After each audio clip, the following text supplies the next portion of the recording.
Traumatic brain injury usually results from a violent blow or jolt to the head or body. An object that penetrates brain tissue, such as a bullet or shattered piece of skull, also can cause traumatic brain injury. Some symptoms include feeling dazed or in fog, disorientation, confusion. Some emotional symptoms include anxiety, depression, and social withdrawal. Some physical symptoms include dizziness, weakness, and headaches and changes in vision and hearing.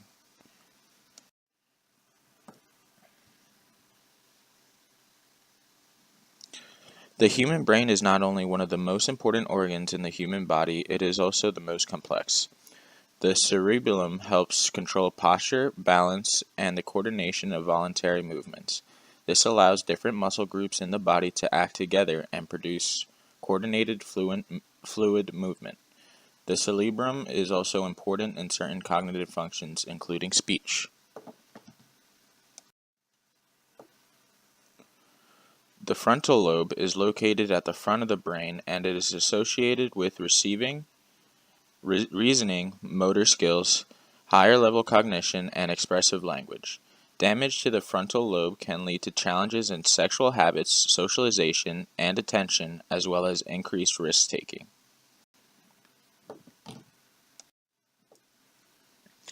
The parietal lobe is located in the middle section of the brain and is associated with the processing tactile sensory information such as pressure, touch, and pain. Damage to this part of the brain can affect processing of the body senses.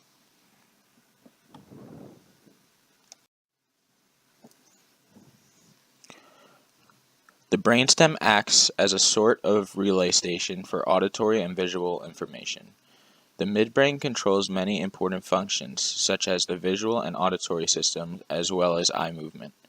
It also controls many vital autonomic functions, such as heart rate, breathing, and blood pressure.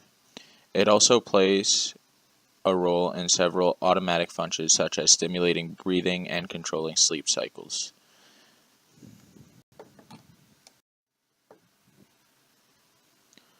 The temporal lobe is located on the bottom section of the brain. This lobe is also the location of the primary auditory cortex, which is important for interpreting sounds and the language we hear. Damage to the temporal lobe can lead to problems with memory, speech, perception, and language skills. Some of the accommodations for students with TBI in the classroom is to allow additional time to complete in-class assignments, as well as extra time and extended breaks.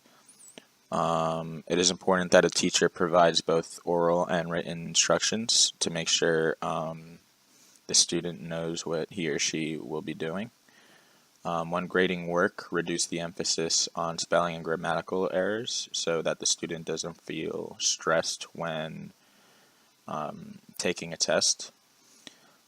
Avoid placing students in high-pressure situations, such as giving them work with short time frames. Exempt a student from reading aloud in front of classmates because of impaired reading skills.